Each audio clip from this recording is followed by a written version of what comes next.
Dear student, आप लोग अब क्लास 11 से 12 में आ गए हैं और ये मेरा प्यारा सा चैनल फिजिक्स स्टडी हब है और मैं इस पर आपको फिजिक्स पढ़ाता हूँ।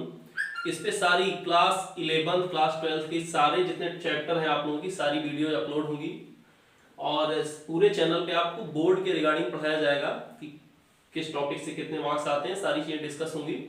तो अभी जो आज मैं टॉपिक स्टार्ट कर रहा हूँ ये क्लास 12 का जो चैप्टर फर्स्ट है आपका इलेक्ट्रिक चार्ज एंड फील्ड, इसके बारे में मैं थोड़ा सा एक इंट्रोडक्शन लेक्चर ले रहा हूँ आप लोगों का कि मतलब सिंपल सा इसमें जो क्या चीज़ें हमको पढ़नी है, कैसे हम इस चैप्टर को समझेंगे, इन सब चीज़ों के बारे में मैं डिस्कस करूँगा। क्लियर? तो सिंपल अगर इसमें बात करते हैं जो पहला चैप्टर आप लोगों का है इलेक्ट्रिक चार्ज एंड फील्ड, तो इसमें जो पहला पॉइंट आप देख रहे हो इलेक्ट्रिक चार्ज क्या है। आज का मेरा डिस्कशन कहीं ना कहीं इलेक्ट्रिक चार्ज के आसपास रहेगा। तो अगर हम इलेक्ट्रिक चार्ज की बात करते हैं बेटा, तो इलेक्ट्रिक चार्ज एक फंडामेंटल प्रॉपर्टी है किसी सब्सटेंस की। जैसे मास हमारा किसी सब्सटेंस का फंडामेंटल प्रॉपर्टी होता है, वैसे इलेक्ट्रिक चार्ज भी आपका फंडामेंटल प्रॉपर्टी है।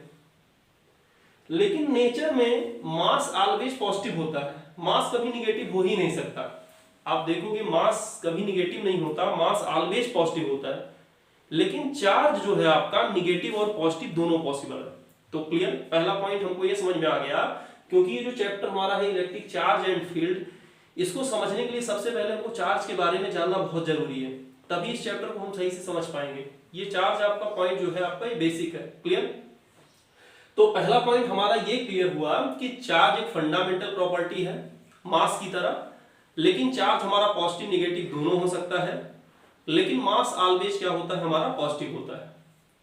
अब अगर हम थोड़ा सा और बात करते हैं कि मास अगर दो बॉडी है, अगर उस मास के बीच में जो फोर्स आता है वो ऑलवेज अट्रैक्टिव होता है। हमने पढ़ा होगा क्लास 11 में न्यूटन्स लॉ ऑफ ग्रेविटेशन, उसमें हमने स्टडी किया था कि अगर दो मास हमारे पास m1 और m2, उनको हम लोग r डिस्टेंस पर पुट करें तो उनके बीच में जो ग्रेविटेशनल फोर्स आता है F equal to G m1 m2 divide by r square, इसको हम लोग बोलते हैं ग्रेविटेशनल फोर्स, और ये ऑलवेज अट्रैक्टिव फोर्स होता है। कहने का मेरा सेंस है कि मास के बीच में, दो मास के बीच में जो फोर्स लगता है ऑलवेज अट्रैक्टिव होता है। और यूनिवर्स में जितने भी मास हैं, जितनी भी बॉडीज हैं, एक दूसरे को अट्रैक्ट कर रही हैं। ये न्यूटन्स लॉ ऑफ ग्रेविटेशन है। एक्चुअली मैं मास और चार्ज को आपको समझाना चाह रहा हूं। अगर हम आते हैं चार्ज पे, तो चार्ज नेचर में पॉजिटिव निगेटिव दोनों टाइप का होता है, और चार्ज के बीच में जो फोर्स लगता है वो अट्रैक्टिव और रिपल्सिव दोनों हो सकता है। मतलब अगर चार्ज आपके सेम नेचर के हैं, अगर दोनों चार्ज आपका पॉजिटिव है तो जो फोर्स होगा वो आपका रिपल्सिव होगा। अगर दोनों चार्ज आपके निगेटिव हैं तो जो फोर्स होगा आपका क्या होगा, रिपल्सिव होगा। लेकिन अगर दोनों चार्ज डिफरेंट नेचर के, एक चार्ज आपका पॉजिटिव है और दूसरा चार्ज आपका निगेटिव है, तो उस पर्टिकुलर केस में क्या होगा कि अट्रैक्टिव फोर्स लगेगा, और इस फोर्स को हम लोग बोलेंगे इलेक्ट्रिक फोर्स। इसको हम लोग बोलेंगे इलेक्ट्रिक फोर्स, मतलब चार्ज के बीच में जो फोर्स लगेगा उसको हम लोग बोलेंगे इलेक्ट्रिक फोर्स, और मास के बीच में जो फोर्स लगता है उसको हम लोग बोलते हैं ग्रेविटेशनल फोर्स। तो देखिए कुछ बेसिक चीजें हम चार्ज को समझाने के लिए हम मास का यूज कर रहे हैं, जिससे आप इसलिए समझ जाओ। तो दूसरा पॉइंट, अगर हम चार्ज के बारे में बात करते हैं, पॉइंट क्लियर होने के बाद, चार्ज जो होते हैं सेम नेचर के चार्ज एक दूसरे को रिपल करते हैं, और अपोजिट नेचर के चार्ज एक दूसरे को अट्रैक्ट करते हैं। क्लियर? नेक्स्ट पॉइंट, मिनिमम जो चार्ज पॉसिबल है नेचर में वो इलेक्ट्रॉन पे होता है, और इसकी वैल्यू होती है -1.6 इंटू 10⁻⁻19 कूलम। चार्ज की एसआई यूनिट कूलम होती है। चार्ज एक स्केलर क्वांटिटी है और इसकी एसआई यूनिट आपकी कूलम होती है। और जो मिनिमम फ्री चार्ज पॉसिबल है, मिनिमम स्टेबल फ्री चार्ज जो पॉसिबल है, ये इलेक्ट्रॉन पे होता है -1.6 इंटू 10⁻⁻19 कूलम। और इसकी इलेक्ट्रॉन पे जो चार्ज का अमाउंट है उसको मिलीकर ने कैलकुलेट किया था। ओके? और इलेक्ट्रॉन की जो खोज की थी वो तो आपको पता होगा कि थॉमसन ने किया था। क्लियर? तो ये कुछ पॉइंट बेसिक हैं। इसके बाद नेक्स्ट पॉइंट पे हम लोग आते हैं और कंपेयर करते हैं चार्ज और मास को, और तरीके से हम कंपेयर करते हैं। पहला पॉइंट ये समझिए आप लोग कि कभी भी जो चार्ज होगा वो विदाउट मास नहीं आ सकता है। मतलब चार्ज के एग्जिस्टेंस के लिए मास होना जरूरी है। अगर मास नहीं है किसी बॉडी में तो चार्ज आ ही नहीं सकता, लेकिन मास को होने के लिए चार्ज की कोई जरूरत नहीं है। मतलब मास तो हो भी सकता है, चार्ज हो या ना हो। क्लियर? तो मेरे कहने का सेंस ये है कि किसी बॉडी में चार्ज तभी आएगा जब उसमें मास होगा। ओके, दूसरा पॉइंट अगर हम डिस्कस करते हैं चार्ज के बारे में और मास के बारे में कुछ और पॉइंट, तो जो आपका मास होता है वो वेलोसिटी पर डिपेंड करता है। कहने का मतलब ये है, वैसे तो हमको पता नहीं चलता है, नॉर्मली हम सोचते हैं कि मास फिक्स होता है, वो वेरी नहीं कर सकता, लेकिन जब हम न्यूटन की रिलेटिविटी थ्योरी को पढ़ते हैं तो वहां से हमको क्लियर होता है कि अगर कोई बॉडी बहुत हाई स्पीड से मूव कर रही है, स्पीड ऑफ लाइट के आसपास स्पीड से वो मूव कर रही है, तो उसका मास चेंज होने लगता है। न्यूटन ने एक रिलेशन भी वहां पे दिया है कि m equal to M naught divide by root 1 minus B square by C square. यहाँ पे m नॉट क्या है? रेस्ट मास है, और ये आपका एक पर्टिकुलर इंस्टेंट पे मास है m। ओके, तो इस रिलेशन से क्लियर हो रहा है कि मास कहीं ना कहीं आपकी वेलोसिटी पे डिपेंड करता है। अगर कोई बॉडी बहुत हाई स्पीड से मूव करेगी तो उसका मास घट भी सकता है। क्लियर? घटता भी है। ओके, लेकिन चार्ज जो होता है वो कभी भी वेलोसिटी पे डिपेंड ही नहीं करता। आप किसी चीज का मान लीजिए चार्ज जो है 100 कूलम है, तो आप वेलोसिटी कितना भी आप इंक्रीज कर दोगे उसका चार्ज चेंज ही नहीं होगा, चार्ज हरदम फिक्स रहेगा। ओके, तो ये कुछ बेसिक डिफरेंस है चार्ज और मास में। चार्ज क्या होता है हमने डिस्कस कर दिया, चार्ज के बीच में कैसा फोर्स लगता है इसको हमने डिस्कस किया, क्योंकि अभी ये इंट्रो लेक्चर है, अभी इन सब चीजों के बारे में हम बहुत डिटेल में पढ़ेंगे, लेकिन एज ए इंट्रोडक्शन हम ये बताना चाहते हैं कि ये सब सारी चीजें क्या हो रही हैं, आपको समझ में आना चाहिए। क्लियर? और फिर हम डिस्कस करते हैं कि हम किसी बॉडी को चार्ज कैसे कर सकते हैं। चार्ज, किसी बॉडी को चार्ज करने का मतलब होता है इलेक्ट्रॉन का ट्रांसफर। बेसिकली जब किसी बॉडी को हम चार्ज करते हैं तो कहीं ना कहीं इलेक्ट्रॉन का ही ट्रांसफर होता है, कभी भी प्रोटॉन का ट्रांसफर नहीं होता है। हम जानते हैं कोई मॉलिक्यूल हो, कोई एटम हो, उसमें चार्ज का रीजन क्या है? या तो प्रोटॉन या तो इलेक्ट्रॉन, क्योंकि प्रोटॉन आपका पॉजिटिव होता है, इलेक्ट्रॉन क्या होता है? नेगेटिव होता है।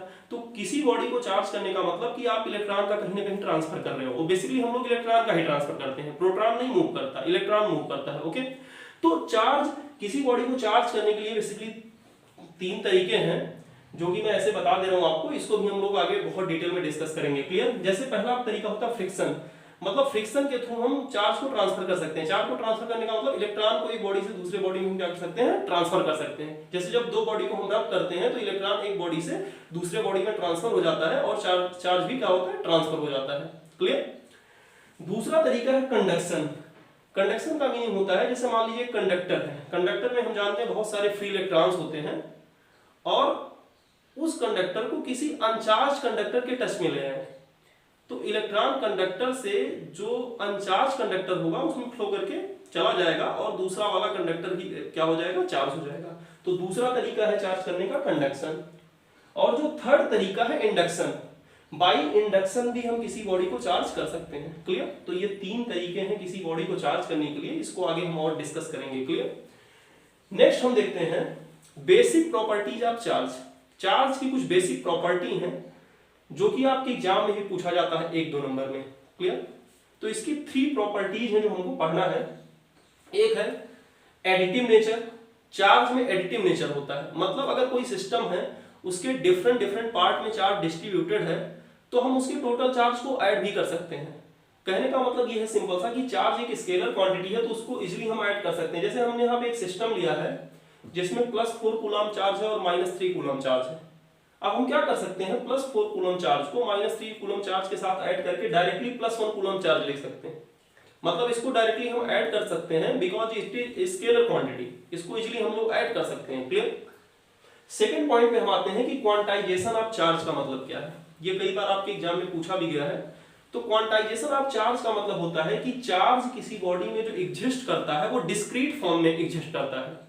कहने का मतलब एक फिक्स्ड अमाउंट में एग्जिस्ट करेगा, और वो जो फिक्स्ड अमाउंट होता है वो इलेक्ट्रॉन पे जो चार्ज होता है उसके बराबर होता है। कहने का मेरा सेंस ये है कि किसी बॉडी में जो चार्ज होगा वो +- n होगा। यहाँ पे n जो होता है इंटीजर होता है, +-1, +-2, +-3। सेंस ये निकल के आया यहाँ पे क्वांटाइजेशन ऑफ चार्ज का मतलब कि किसी बॉडी में जो चार्ज होगा वो आपका 1 इलेक्ट्रॉन हो सकता है, 2 इलेक्ट्रॉन हो सकता है, 3 इलेक्ट्रॉन हो सकता है, -1 इलेक्ट्रॉन हो सकता है, -2 इलेक्ट्रॉन हो सकता है, -3 इलेक्ट्रॉन हो सकता है, लेकिन ये कभी फ्रैक्शन में नहीं होगा। जैसे किसी बॉडी में आपसे कोई पूछता है कि 3/2 ई चार्ज होगा, तो ये गलत है। कभी ऐसा नहीं होगा कि किसी बॉडी में 3/2 ई चार्ज हो, because 3/2 is a fraction quantity. मतलब चार्ज किसी बॉडी में प्लस माइनस एनी होगा, मतलब इलेक्ट्रॉन पे जो चार्ज होता है मिनिमम, उसके ऑलवेज इंटीग्रल मल्टीपल के फॉर्म में होगा, ऑलवेज इंटीग्रल मल्टीपल के फॉर्म में, कभी फ्रैक्शन में नहीं हो सकता। इसी प्रॉपर्टी को चार्ज की हम लोग बोलते हैं क्वांटाइजेशन। ओके, तो ये आपको ध्यान रखना है। इसके बाद इसी एक प्रॉपर्टी कंजर्वेशन ऑफ चार्ज। कहने का मतलब हम लोग जैसे जानते हैं कि जैसे पूरे यूनिवर्स का मास कंजर्व होता है। मास क्या हो सकता है? एनर्जी में कन्वर्ट हो सकता है, और एनर्जी किसमें कन्वर्ट हो सकता है? मास में।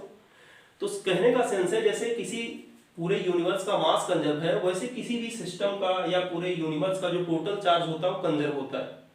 केवल चार्ज को एक बॉडी से दूसरे बॉडी में हम ट्रांसफर कर सकते हैं, चार्ज को कभी हम खत्म नहीं कर सकते। मतलब टोटल चार्ज किसी भी आइसोलेटेड सिस्टम का वो कंजर्व होता है। किसी भी सिस्टम का टोटल चार्ज क्या होता है? कंजर्व होता है। ओके, तो ये हमारा एक बेसिक सा इंट्रोडक्शन था चार्ज के बारे में। बाकी इस चैप्टर को हम लोग टॉपिक वाइज पूरा स्टडी करेंगे, और इसके सारे जो बोर्ड में आए हुए सारे क्वेश्चन भी हम लोग सॉल्व करेंगे, एनसीईआरटी के भी क्वेश्चन सॉल्व करेंगे। Okay, thank you.